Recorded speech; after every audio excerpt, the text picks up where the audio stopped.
Los espíritus inmundos y los demonios. ¿Ha pensado usted más o menos qué son estas cosas? ¿Qué son estos seres, más bien dicho?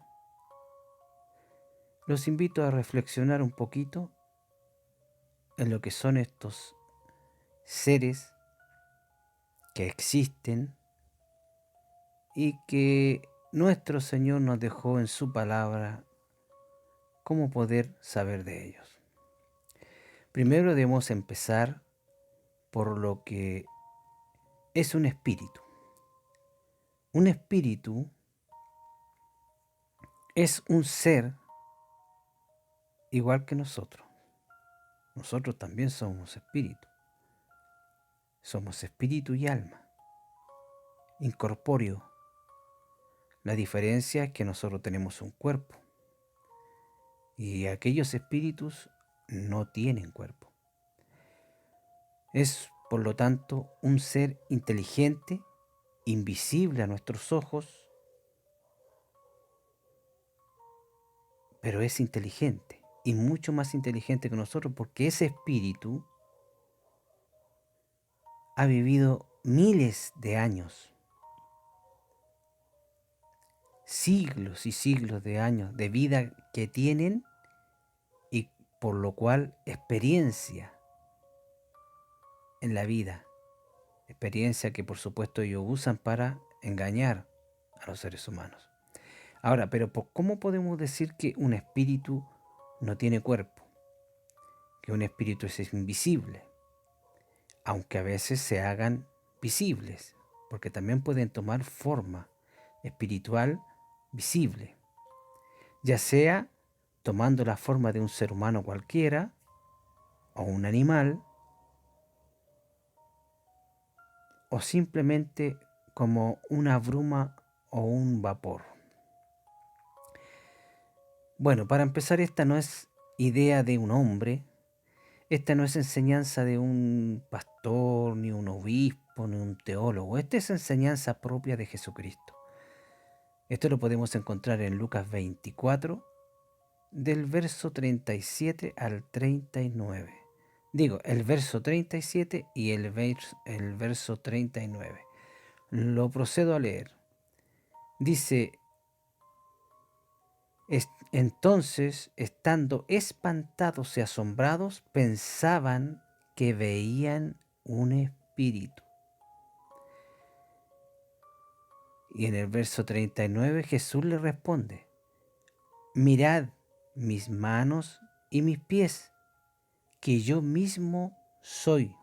Palpad y ved que el espíritu no tiene carne y huesos como veis que yo tengo. Aquí está la enseñanza del Señor.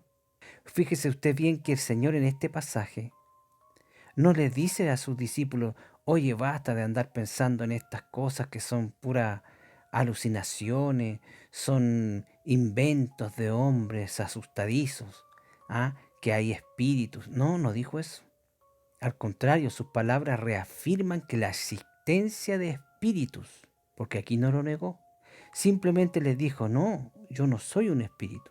Recuerden que un espíritu no tiene carne ni hueso como yo tengo. Toquen, toquen, palpad, vean mis manos. Entonces el Señor mismo está enseñando la existencia de espíritus y que son invisibles y como ellos lo habían confundido con Él, que también se pueden transformar o presentarse en forma de hombre, de mujer o de animal.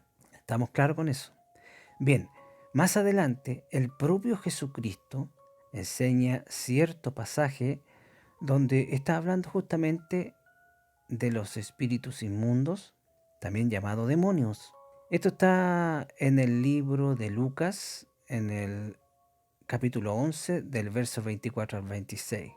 Procedo a leerlo, dice así.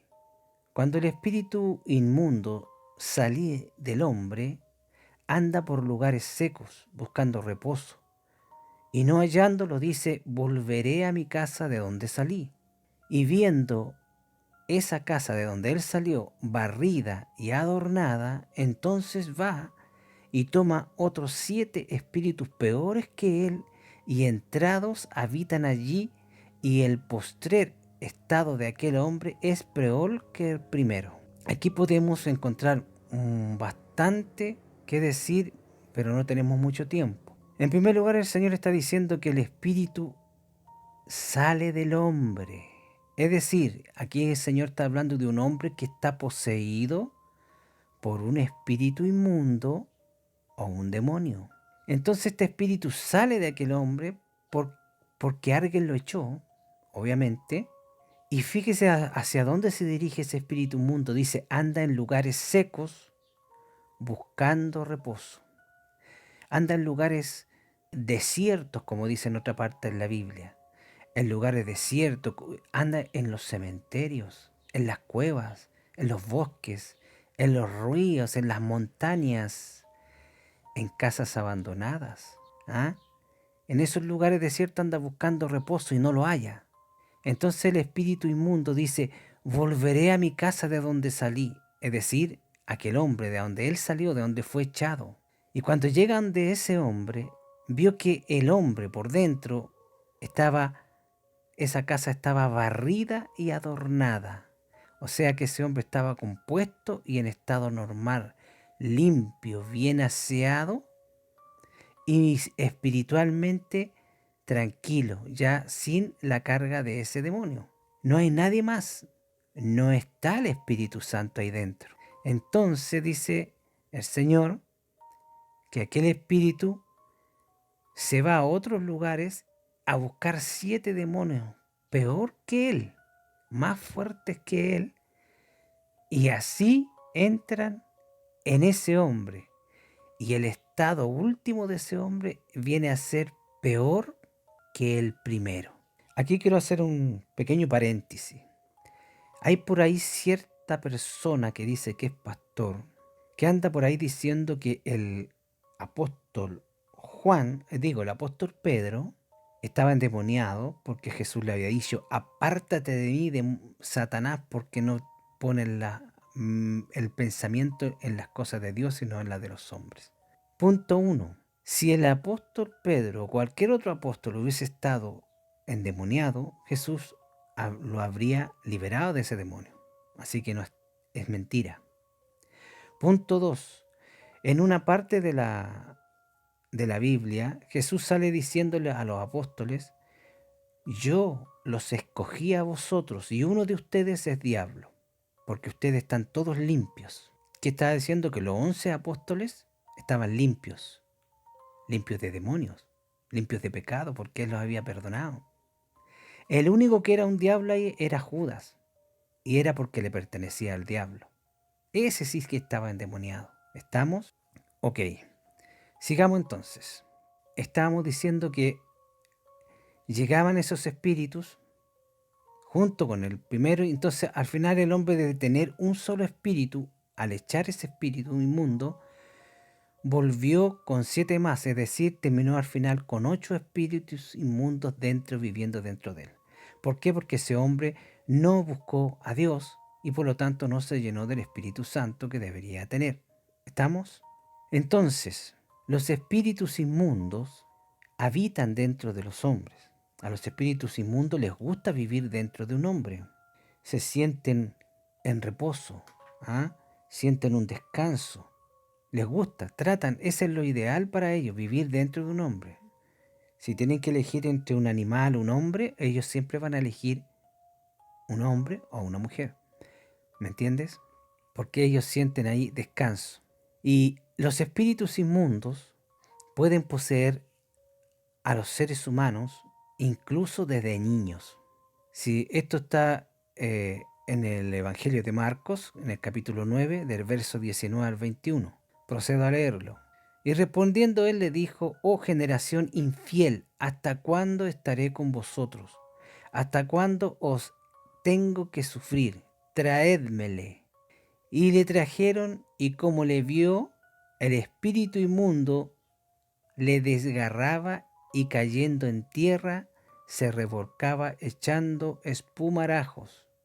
Y Jesús preguntó a su padre, ¿cuánto tiempo a que le aconteció esto. Y el padre le respondió, desde niño. Ahí tenemos entonces la prueba que los espíritus inmundos y los demonios pueden poseer a un ser humano desde niño. He ahí la preocupación que deben tener los padres de sus hijos.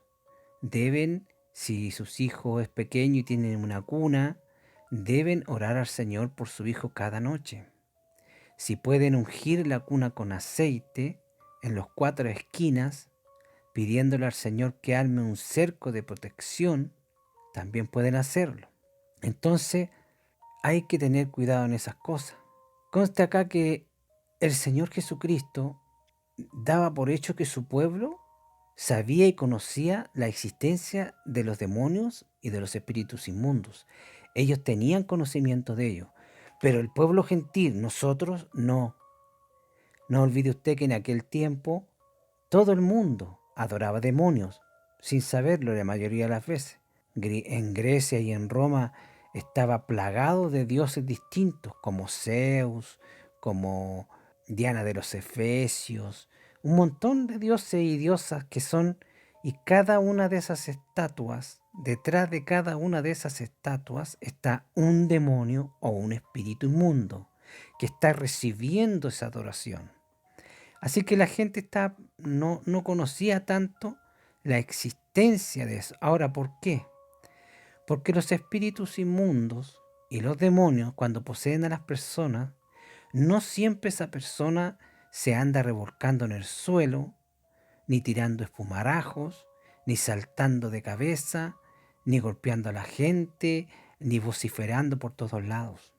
Mucha gente tiene la equivocación de que cuando una persona está endemoniada, tiene un demonio dentro o un espíritu inmundo, va a andar haciendo ese tipo de locura. Pero no siempre es así. Depende del demonio. Vemos en la Biblia claramente que Jesús echó fuera un demonio que era mudo y sordo. Y cuando echó fuera el demonio de ese hombre, el hombre habló y escuchó perfectamente. Era el demonio, el espíritu inmundo que estaba dentro de ese hombre que le había traído esa enfermedad. Entonces, hay una muestra de esto muy, muy ejemplar en la Biblia y que se la quiero leer aquí. Está en Juan, en el capítulo 8, en el verso 44. Cuando el Señor Jesucristo le dice, vosotros de vuestro padre el diablo sois, y los deseos de vuestro padre queréis cumplir. Él, homicida, ha sido desde el principio y no permaneció en la verdad, porque no hay verdad en él. Cuando habla mentira, de lo suyo habla, porque es mentiroso y padre de mentira. Ven, aquí Jesús le dice a los fariseos que ellos son de su padre el diablo. Jesús, como es Dios, él sabía a quién le pertenecían los fariseos. Los fariseos eran del diablo. Trabajaban para el diablo sin saberlo. Esos fariseos no andaban vociferando por todos lados. Esos fariseos no andaban hablando estupideces, no hablaban saltando de cabeza ni dándose vuelta cañero, no. Eran gente con plata, era gente de esos que miran a todos los demás por debajo del hombro, ¿ah? Esos que se creen superiores. Ayunaban 2 veces a la semana, aunque la ley les pedía que ayunaran un día a la semana. Oraban en las calles, pasaban metidos en el templo. Oye, leían la Biblia, ¿sí? Y eran del diablo. ¿Te das cuenta? Tenían un espíritu inmundo dentro de ellos, le pertenecían a Lucifer. Se los dijo el propio Jesús. Porque eso que ustedes son de vuestro padre del diablo, eso no es un insulto. Jesús no insulta a nadie. Por ahí un pajarraco dijo una vez que el Señor había insultado a los... No, el Señor no insulta a nadie. El Señor le dijo que ellos eran hijos del diablo porque eran hijos del diablo.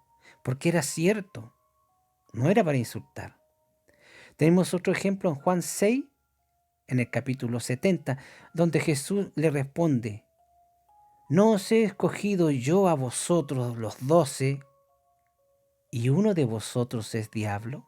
Aquí está la muestra clara. Jesús le está diciendo a los discípulos, en ese momento, en ese pasaje, estaban hablando de limpiarse, de lavarse. Y Jesús le dijo, vosotros estáis todos limpios. Dijo, no os he escogido yo a vosotros los 12, y uno de ustedes es diablo. Diablo significa enemigo. Cuando el Señor Jesucristo le dice a alguien que es diablo o es del diablo, esa persona tiene un espíritu inmundo y le pertenece al diablo. No es un insulto. Tanto los fariseos como Judas le pertenecían al diablo. Nunca se iban a convertir porque eran del diablo. Aunque el Señor les predicara 1000 veces. Demuestra hasta un botón. Judas estuvo con 3 años siguiendo al Señor por todas partes, viendo los tremendos milagros, escuchando la palabra y nunca se pudo convertir. Y cuando entregó al Señor Jesucristo y lloró amargamente, arrepentido por haber entregado, y devolvió la plata que había recibido, arrepentido realmente, ¿qué es lo que hizo el pobre y triste desdichado? Se mató. ¿Y por qué se mató? Porque era del diablo. Porque el espíritu que estaba dentro de él lo llevó a eso, a matarse y no a arrepentirse, porque los que son del diablo no retienen la palabra de Dios. Si hubiese retenido la palabra de Dios, se habría arrepentido y le habría pedido al Señor perdón y el Señor lo habría perdonado. Pero él no lo hizo porque le pertenecía al diablo. ¿Estamos claros? Bien, otra muestra más de que una persona que está poseída por un espíritu inmundo o un demonio no siempre va a andar dando espumarajo, ni saltando como loco, ni comportándose indecentemente o desordenadamente. Lo tenemos en el libro de los Hechos, en el capítulo 16. Vamos a leer el verso 16 y el verso 18. Dice así, leo. Y aconteció que yendo nosotros a la oración, una muchacha que tenía espíritu pitónico nos salió al encuentro, la cual daba grandes ganancias a sus amos adivinando. Y esto hacía por muchos días. Más desagradando a Pablo, se volvió y dijo al espíritu, te mando en el nombre de Jesucristo que salgas de ella. Y salió en la misma hora. Aquí ve usted una muchacha, mujer jovencita, que adivinaba. Ella tenía un espíritu pitónico. Hoy en día hay muchas mujeres que tienen espíritus pitónicos. Usted las conoce porque le dicen brujitas, adivinas. A otras le dicen videntes. Esas brujitas, esos brujitos tan simpáticos. Los que realmente tienen espíritus inmundos y adivinan de verdad, esos tienen espíritus inmundos. Y usted ve a esas brujitas que salen en la tele y hablan de cómo viene el mes que viene o el año que viene. Usted ve que está sentada una persona respetable, una persona que tiene un buen léxico, viste bien, incluso una persona que siente cierta piedad por la gente. Hay de esas brujitas que ayudan, incluso algunas ayudan a la policía, pero tienen un espíritu inmundo dentro. Ellas no lo saben. Me extraña que no lo sepan, pero lo tienen. Así que utilizan toda su astucia para enredar a la gente. ¿Por qué cree usted que el mundo está como está? Porque sobre todo el mundo está trabajando el espíritu de iniquidad. Es un espíritu que desparrama por todo el mundo la iniquidad, el pecado, todo lo que sea contrario a Dios. ¿Por qué cree usted que hoy tenemos tantos presidentes estúpidos e imbéciles? ¿Por qué cree usted? ¿Por qué cree usted que las leyes hoy día están metiendo presos a los policías y están dejando libres a los narcotraficantes? Está al revés. ¿Por qué cree usted? Porque el espíritu de iniquidad está trabajando con más fuerza. Y hoy hay más gente que tiene más espíritus inmundos dentro de ellos. Si usted no creía en los espíritus inmundos y en los demonios, Entonces usted está diciendo que Jesús era un loco porque andaba hablando de espíritus y andaba echando fuera demonios que no existían. ¿Se da cuenta? Cuando usted dice algo, yo creo en Jesús, pero no creo en esto. Si usted cree en Jesús, tiene que creer todo lo que Jesús enseñó. Y todo lo que Jesús enseñó está en la Biblia. Si usted dice que cree en Jesús y no enseña o no cree algo de lo que el Señor enseñó, entonces está llamándole al Señor mentiroso. Si le llaman Señor es mentiroso, entonces el Señor no es Dios, porque Dios no miente. ¿Se da cuenta? Medite esto y tenga cuidado. Cada noche ponga a su familia bajo la cobertura del Señor. Ore por su familia antes de dormir y ore por ella al despertar. Espero que esta información le haya gustado y espero que el Señor le bendiga en grande manera. Bendiciones.